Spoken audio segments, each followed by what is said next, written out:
बोलो। अब के कर गुजी पापा नहीं, अब के कर गुंजी पापा, पापा पूछना है। अब के कर गुंजी पापा, बोलो।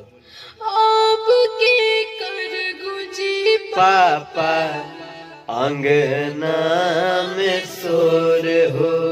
एक बार पूरा लाइन अंतरा गाओ।